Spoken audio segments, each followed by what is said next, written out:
को लोग लेके चलते रहे। कुरान सीने और कफन के बीच में छुपा हुआ है, फिर ला करके नमाज जनाजा पढ़ी जाती है। कुरान अब भी मरने वाले के सीने और कफन के बीच में रखा हुआ है, कब्र में उतारा जाता है। कुरान फिर भी मरने वाले के सीने और जनाजे सीने के और कफन के बीच में रखा होता है। कुरान सीने के और कफन के बीच में आखिरी तख्ता लगा दिया जाता है। जैसी तख्ता लगा करके मिट्टी डाल के अपने लौट आते हैं, फिर कुरान उसके सीने से निकल के बाहर आता है और उसके चेहरे से कफन खोल के कहता है, परेशान ना हो, मैं तेरा साथ देने के लिए आ गया हूं। इतने में अल्लाह के हिसाब वाले फरिश्ते आ जाते हैं। आके जैसे कि हिसाब की बात करते हैं, वो कुरान एक नूरानी शक्ल में खड़े होकर कहता है, तुम कौन हो, आए हो? कहा हम रब के फरिश्ते हैं, इसका हिसाब लेने के लिए आए हैं। वो कुरान कहता, खबरदार, इसे तकलीफ ना देना, इसे कोई परेशान ना करना। कहा किस लिए? कहा ये मेरी तिलावत करने वाला है और अल्लाह ने मुझसे वादा कर लिया है, जो तेरा हो जाएगा वो मेरा हो जाएगा। फरिश्ते कहते हैं, सुनो, अगर तू खुदा का है तो हम भी खुदा के हुक्म से आए हैं। फिर कुरान कहता है, ठहरो, जब तक मैं ना आ जाऊं इसे सोने देना, इसे कोई मत जगाना। ये कह के कुरान अल्लाह के हबीब कहते हैं कि अर्शों पे जाता है, अपने रब से हम कलाम होता है, जाके कहता, मालिक मुझे बता तो सकी, मेरा पढ़ने वाला कब्र में आ गया है, तेरे हिसाब लेने वाले फरिश्ते आ गए हैं, तूने तो वादा किया था जो तेरा हो जाएगा वो मेरा हो जाएगा। ए मेरे परवरदिगार, वो रातों की तन्हाइयों में मुझे पढ़ता रहा, रात के अंधेरे में मुझे सीने से लगा के रखता रहा, अब कब्र के अंधेरे में आ गया है। अब मेरी जिम्मेदारी है कि मैं उसका साथ दूं खड़े होकर। मेरे मालिक बता तो सकी, तेरे फरिश्ते आ गए हैं, वो मेरा चाहने वाला, वो मेरा मानने वाला। ए मेरे परवरदिगार, उससे हिसाब के फरिश्तों को वापस बुला ले। अल्लाह से बात करके जब कुरान वापस आता है, आकर के देखता है तो कोई फरिश्ता वहां नहीं होता है। वो पूछता है, कहां चले गए? उठा करके कुरान वाले से कहता है, तुझे परेशान तो नहीं किया? वो कहता है, नहीं नहीं। तुझे ठकाया तो नहीं? कहा नहीं नहीं। कहता, ठहर जा। फरमाया अल्लाह के हबीब ने, थोड़ी देर होती है, फिर जब वो पूछता है बंदा, यार तू बता दे, सगा भाई तो छोड़ के चला गया, बाप ने मिट्टी डाल दी है, तू कौन है जो कब्र में आ गया है? वो कहता, ये न पूछ मैं कौन हूं, ऊपर निगाह उठा के देख। जब मरने वाला कुरान का कारी, कुरान से प्यार करने वाला नजर उठा के देखता है, हजारों फरिश्तों की जमात नजर आती है। वो इसकी कब्र में उतरती है, चार तोहफे लेकर के कब्र में आती है। पहले जन्नत का गद्दा बिछाया जाता है, फिर जन्नती चादर बिछाई जाती है, फिर जन्नती तकिया दिया जाता है। तीन चीजें ये हो जाती है। चौथी चीज जो दी जाती है वो जन्नत की चादर होती है, शानदार चादर होती है। फरिश्ते देख के कहते हैं, सुन, अगर तुझे जन्नत की ठंडी हवा से ठंड लगने लग जाए तो इस चादर को ओढ़ लेना। जन्नत की कंदील ला करके कब्र रोशन कर दी जाती है। अल्लाह अकबर। जब वो जाने लगता है, अब ये कब्र वाला पूछता है, अब तो बता दे तू कौन है, तुझसे मेरा रिश्ता क्या है? फिर कुरान मुस्कुरा के कहता है, तूने मुझे नहीं पहचाना, मैं वही हूं जो तन्हाई में तेरे साथ रहता था, महफिल में तेरा साथ देता था। आज तक तूने दुनिया में मुझे नहीं छोड़ा, आराम से लेट, मैं फिर आऊंगा, मैं तुझे जन्नत में जाने तक छोड़ नहीं सकता। जिंदाबाद, नारे तकबीर, नारे रिसालत, मसलके आला हजरत, जिंदाबाद जिंदाबाद। अल्लाह अकबर। ये कुरान पढ़ने के आदि, खुदा के वास्ते जरूरी नहीं है हाफिज पढ़ेगा तब ये फजीलत हासिल होगी। आप देख के कुरान पढ़ें, सुबह उठ के सूरह यासीन शरीफ की तिलावत किया करो, सोने से पहले सूरह मुल्क पढ़ा करो। सूरह मुल्क पढ़ेंगे इंशाअल्लाह, इंशाअल्लाह आदी हो जाओ। अगर आप पढ़ना ना भी जानते हो ना, तो कुरान वो किताब है जिसे छूना भी इबादत, बोलो सुभान अल्लाह, जिसे देखना भी इबादत, जिसे चूमना भी इबादत, जिसे आंखों से लगाना भी इबादत है। अगर हम नहीं जानते पढ़ना तो कम से कम पाक साफ होकर के सुबह अपने कुरान को चूमें, उसको देखें, यही सोच के देखें कि हम उन कलिमात को देख रहे हैं जो रब ने महबूब के सीने पे नाज़िल फरमाए। सुभान अल्लाह। यही सोच के देख लिया, कुरान को देख लिया करें, ताकि अल्लाह हमारी दुनिया भी बेहतर कर दे और आखिरत भी बेहतर कर दे। याद रखिएगा, कुरान सबसे बड़ी दौलत है। अगर हमें ये नहीं आता तो कुछ नहीं आता है जी। सीधी बात है, अगर ये नहीं आता तो कुछ नहीं आता है। और याद रखो, जब हम अपने कुरान ही को नहीं सीखेंगे तो क्या सीखेंगे? जी। मुझे तो हैरत होती है, लोग रिजल्ट दिखाते हैं ला करके, देखो मेरा बेटा 97% नंबर लाया इंग्लिश के पेपर में, 98 नंबर है, 98% नंबर है मैथ के पेपर में, है ना। तो ये सारी चीज़ें हम दिखा के, तुम्हारे बेटे को कुरान आता है कि नहीं? वो नहीं आता है। अल्लाह, खुदा के वास्ते अपने बच्चों को कुरान ज़रूर सिखाओ, ज़रूर सिखाओ। ये 7 बच्चे मेरे सामने बैठे हुए हैं, वही सबसे छोटा हाफिज कुरान। कितने महीने में हिफ्ज़ किया आदिल साहब? 10 महीने में माशाअल्लाह इस बच्चे ने कुरान हिफ्ज़ किया। सुभान अल्लाह। कितने महीने में? 10 महीने। बोल दोगे ठंड ना लग रही हो तो, मैं ज्यादा वक्त तो नहीं लूंगा। कितने महीने में? 10 महीने में कुरान हिफ्ज़ किया इस बच्चे ने। ये कुरान का मौजज़ा नहीं तो और क्या है। बड़े से बड़ा LLB मास्टर बंदा ले आओ, आप IAS IPS ले आओ और उससे कहो कि तू कानून की कोई एक किताब के 10 वर्क मिनवान पढ़ के सुना दे, जी। वो दुनिया की किसी किताब के 10 पेज मिनवान नहीं सुना सकता है।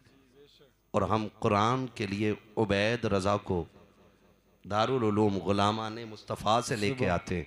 सुभान अल्लाह। ये 10 आयतें या 10 पेज नहीं, ये पूरा कुरान ज़बानी सुनाने की ताकत। सुभान अल्लाह, सुभान अल्लाह। बेशक वो अब्बा बड़े नसीब वाले होंगे जिनका ये बेटा है, और ये नहीं, ये सारे बेटे जिनके, बड़े नसीब वाले वो बाप है जिन्होंने आखिरत का इंतजाम कर लिया है।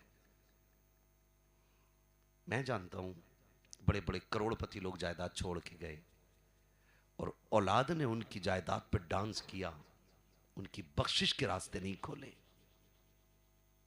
अब्बा मर जाता है ना, अक्सर औलाद जायदाद पे ऐसे बैठ जाती है जैसे माले गनीमत मिला है। अल्लाह, माले गनीमत की तरह लोग कब्जा कर लेते। अपने हाथ से कुछ ना कुछ कर जाओ। हाजी गुलाम मोहम्मद साहब इतना कुरान पढ़ते थे, रोजाना 1 मंजिल तिलावत करते थे। सुभान अल्लाह।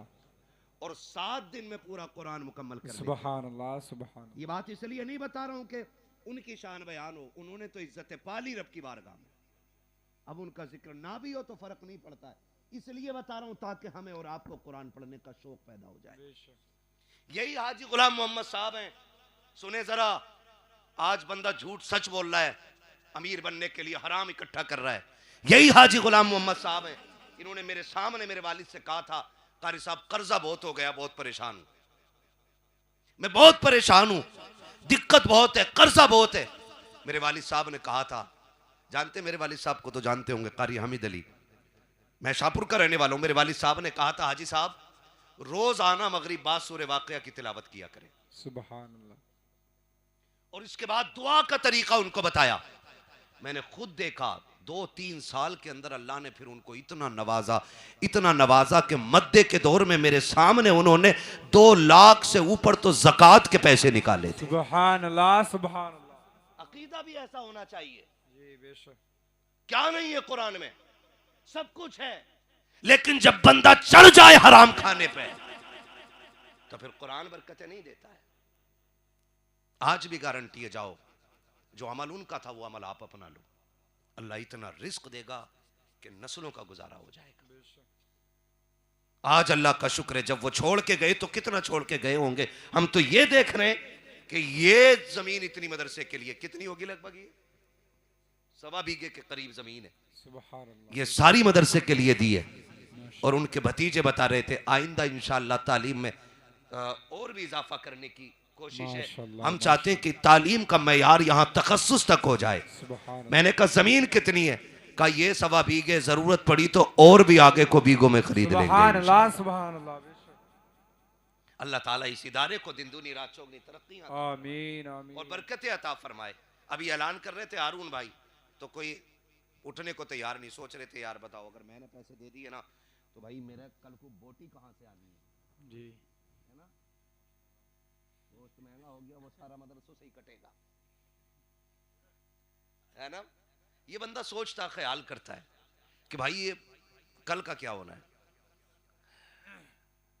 हम अल्लाह पे भरोसा करके ना इधर का ख्याल करें, रब हमारी नस्लों का इंतजाम फरमा देता है। कभी मत सोचा करो।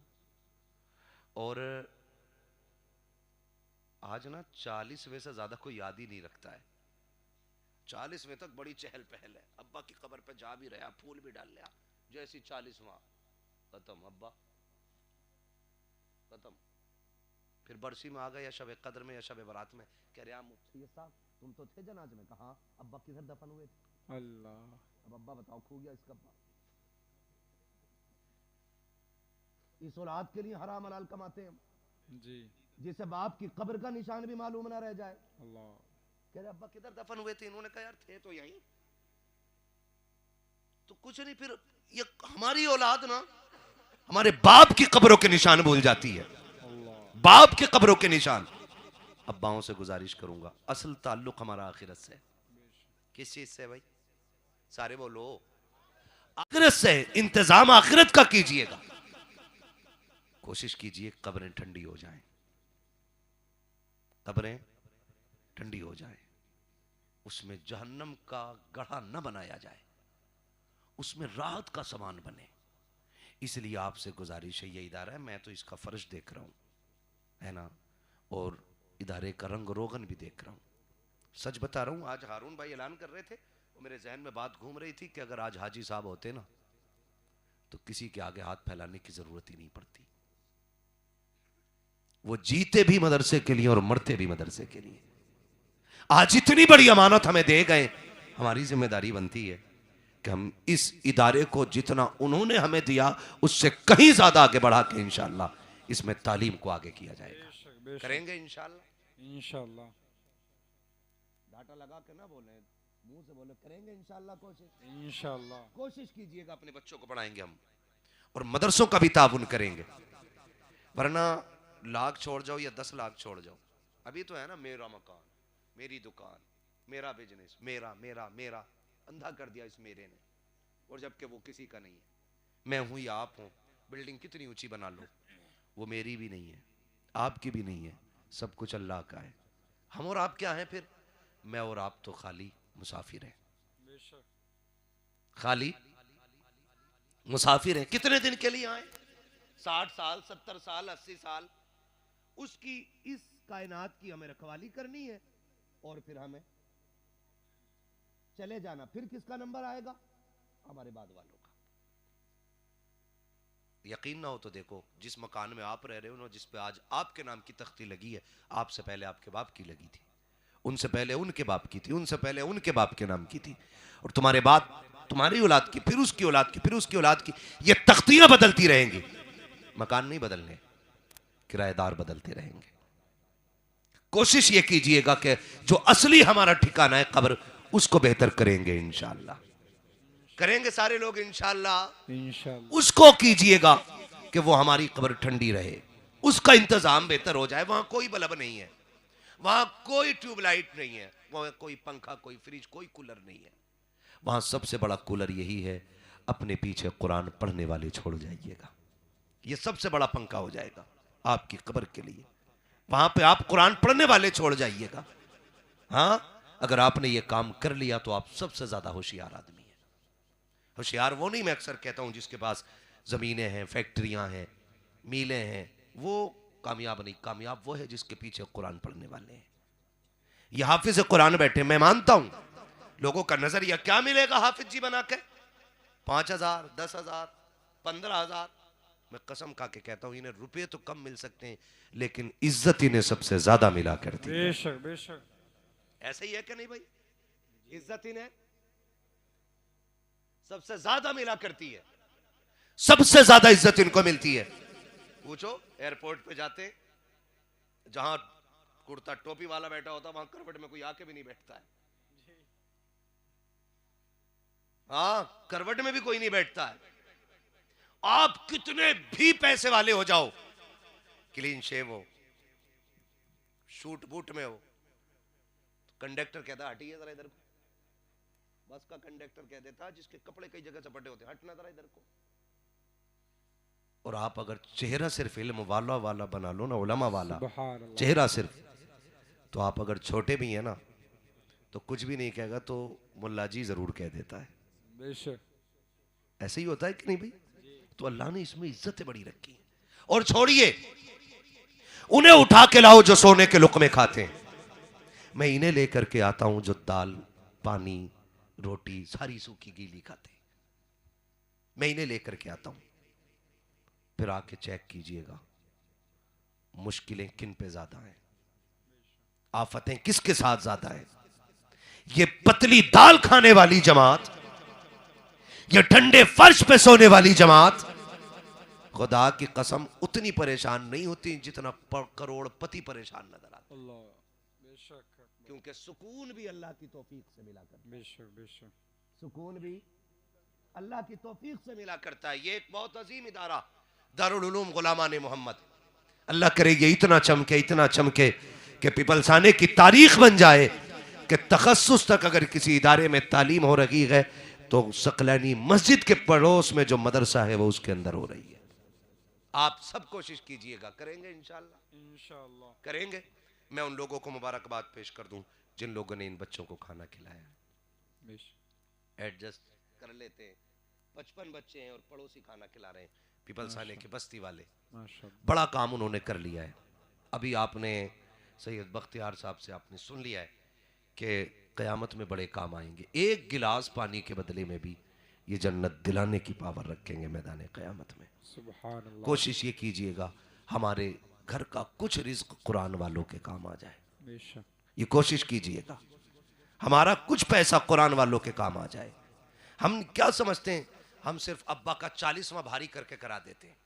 क्या 40वां कह रहे 40 डेगे बनवाइए मैंने अब्बा के 40 पूछ इन मौलवियों से, एक दाने का सवाब नहीं मिलना 40 डेगों में, क्योंकि खिलाई ऐसे लोगों को रहा।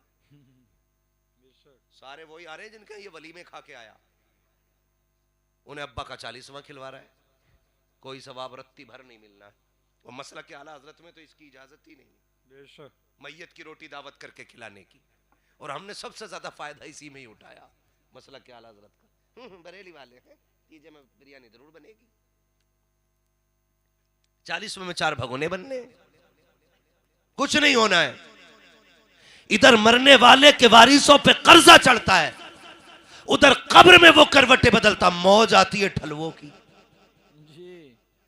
जो बोटी के लिए लड़ जाते हैं, मैयत की रोटी में भी। अल्लाह मत आइए इनके धोखे में, बंद करो ये इतने फालतू के खर्चे कि गरीब आदमी टेंशन में आ रहा मरने से पहले। मर गया तो बिरयानी किधर से बनेगी यार, 40वें का खर्चा कौन उठाएगा। मुझ पे तो आईसीयू का पहले ही 50,000 का बिल कर्जा हो गया है, वो डर रहा है, लेकिन हम नहीं। आप एक काम कीजिएगा, अगर चाहते हो ना आपके खानदान में कोई बख्शा जाए या किसी के इसाले सवाब के लिए आप कुछ करना चाहते हैं, आइए सैयद साहब की बारगाह में, इदारे के किसी भी जिम्मेदार के पास आ जाइए, या इस इदारे के जो सरपरस्त लोग हैं, हाजी साहब के भतीजे वगैरह, ये जो भी हैं, आप उनके पास आ जाइए और उनसे कहिए हम चाहते हैं कि हम अपने वालिद के इसाले सवाब के लिए कुछ करें, हमें मदरसा दिखाओ। आना मदरसे के अंदर, फिर इन कुरान वालों का जायजा लेना। इनमें कोई भी ना करोड़पति का बेटा नहीं होगा, इनमें एक भी अरबपति का बेटा नहीं होगा, इनमें कोई भी सरकारी मुलाजिम का बेटा नहीं होगा, इनमें एक भी IAS IPS का बेटा नहीं होगा, इनमें एक भी MBBS का बेटा नहीं होगा, क्योंकि अमीर दुनिया को चाटते हैं और गरीब कुरान की तरफ भागा करते हैं। सुभान अल्लाह। बेशक गारंटी के साथ कह रहा हूं मैं, इनमें अक्सर गरीबों के बच्चे होंगे, गरीबों के बच्चे अक्सर कुरान की तरफ आते हैं। आकर के देखो कितने कुरान वाले एक ही गद्दे पे 8 साल गुजार जाते हैं। हमने मदरसों में जिंदगी गुजारी है, कितने कुरान वाले एक ही जैकेट के अंदर 3-3 साल गुजार देते हैं, एक ही जोड़े कपड़े के अंदर कई साल गुजार जाते हैं, क्योंकि बाप की हैसियत नहीं है कि नए कपड़े बना के दे सके, बाप की औकात नहीं है अच्छे कपड़े बना के दे सके, इसलिए गरीब बच्चे, गरीब बाप की औलादें एक ही जोड़ी कपड़े में वक्त गुजार देते हैं, एक ही गद्दे पे वक्त गुजार जाते हैं। अगर तुम ये चाहते हो कि इसके लिए तुम अगर कुछ कर सको, आओ मदरसे के अंदर, पूछो कुरान वालों से इनको किस चीज की जरूरत है। अगर ये नीचे बैठ के पढ़ते हैं, इनके लिए कालीन का इंतजाम कर दो। अगर ये गर्मी में बैठ के पढ़ते हैं, इनके लिए पंखों का इंतजाम कर दो। अगर ये गर्म पानी पीते हैं, इनके लिए फ्रीजर का इंतजाम कर दो। आप अगर कहेंगे कि इससे क्या मिलने वाला है, आप तो मर के कब्रों में चले जाओगे, 40वें के बाद कोई तुम्हारी कब्र पे फूल तो बड़ी बात है, मिट्टी चढ़ाने वाला नहीं आएगा, हाथ उठाने तो बड़ी बात है, कोई तुम्हारा नाम लेने वाला नहीं होगा। अगर तुमने कुरान वालों के लिए यहाँ पंखे लगवा दिए, अगर फ्रिज का इंतजाम करा दिया, इनके लिए बैठने के लिए फर्श का इंतजाम करा दिया, तुम कब्रों में होगे, मौसम गर्मी का आएगा, इनको पसीना आएगा, इनको गर्मी लगेगी, ये कुरान लेकर के पंखे के नीचे बैठेंगे, तेरा दिया हुआ पंखा एक चक्कर लगाएगा, ठंडी हवा उतर के इनके सीने से लगेगी, इधर हवा से इनका सीना ठंडा होगा, अल्लाह जन्नत की हवा से तेरी कब्र को ठंडा फरमा दे। नारे तकबीर, नारे रिसालत, मसलके आला हजरत। जन्नत का सबसे अच्छा सौदा है मदरसों में पैसा लगाइए, बेशक कुरान वालों की खिदमत कीजिए। अगर अल्लाह कबूल कर लेगा तो फिर खुदा की कसम जीना भी कामयाब और मरना भी कामयाब। फरमाया गया लक़द काना लकुम फ़ी रसूलिल्लाहि उस्वतुन हसना, मेरे महबूब की ज़िंदगी आपके लिए बेहतरीन नमूना है। पूरी ज़िंदगी हुजूर ने कुरान हर मुश्किल को बर्दाश्त करके उम्मत तक पहुँचाया है। अब उम्मत पे फ़र्ज़ बनता है कि वह कुरान सीखे। बेशक अगर सीख भी नहीं सकते हैं, महबूब अलैहिस्सलाम का फरमान है या तो आलिम बनो, या तालिब इल्म बनो, या इनकी महफिलों में बैठने वाले बनो, या फिर इनसे मोहब्बत करने वाले बनना। ठीक है जी, इन चार के लिए हुक्म दिया और फरमाया पांचवे ना हो जाना वरना बर्बाद कर दिए जाओगे। या तो आलिम बनो, या तालिब इल्म बनो, या इनकी महफिलों में बैठने वाले बनो, या इनसे मोहब्बत करने वाले बनो। हम में से जिनकी उम्रें गुजर गई हैं, नहीं जा पा रहे, घर की जिम्मेदारियों ने परदेश पकड़ा दिया है, मेहनत में लग गए, तो कोशिश ये कीजिएगा हम कुरान वालों की खिदमत करते रहा करें। करेंगे ना इंशाअल्लाह, वादा करते हैं इंशाअल्लाह। हाँ जी, आज ये जितने फारिग हुए अल्लाह ताला इनकी दुनिया भी रोशन फरमाए, आखिरत भी रोशन फरमाए, और खुदा करे कि ये दीन के इतने बड़े आलिम बने कि ये जिस जगह से गुजर जाए वहाँ इल्म के चश्मे जारी हो जाएं। अल्लाह इनकी नस्लों में कुरान के कारी पैदा फरमा दे, नस्ल दर नस्ल अल्लाह कुरान के खातिम पैदा फरमा दे। फरमाया गया लक़द काना लकुम फ़ी रसूलिल्लाहि उस्वतुन हसना, मेरे महबूब की ज़िंदगी आपके लिए बेहतरीन नमूना है। तो हुजूर के किरदार को आप अपना आइडियल बनाइए। हाँ, आप कुछ भी कीजिए, यानी जायज़ काम, मगर कुरान की तिलावत रोज़ करते रहिएगा। कुरान को वजीफ़ा बना लो, उठते बैठते कुरान पढ़ा करो, सूरे मुल्क की सोते वक्त तिलावत किया करो, सुबह उठते ही सूरे यासीन की तिलावत किया करो, आपको कर्ज़ा लेने की ज़रूरत नहीं पड़ेगी। फरमाया गया जो सुबह सूरे यासीन पढ़ लेता है ना, फिर ये होता है कि शाम तक उसके सारे काम अल्लाह के ज़िम्मे करम में हो जाया करते हैं। इसलिए रोज़ कुरान पढ़िएगा। अल्लाह हमें कुरान से मोहब्बत करने वाला बनाए, कुरान की खिदमत करने वाला बनाए, कुरान से प्यार करने वाला बनाए, हमें कुरान पढ़ने वाला बनाए, कुरान सुनने वाला बनाए। बस जो हुए गलत उनको माफ़ फरमाए। रब्बे कायनात ज़िंदगी ने दिया साथ, फिर होगी मुलाकात, चमन रहा फूल खिलेंगे, ज़िंदगी रही फिर मिलेंगे। इस्लामिक नातो बयान सुनने के लिए हमारे YouTube channel Hashim cyber world को सब्सक्राइब करें।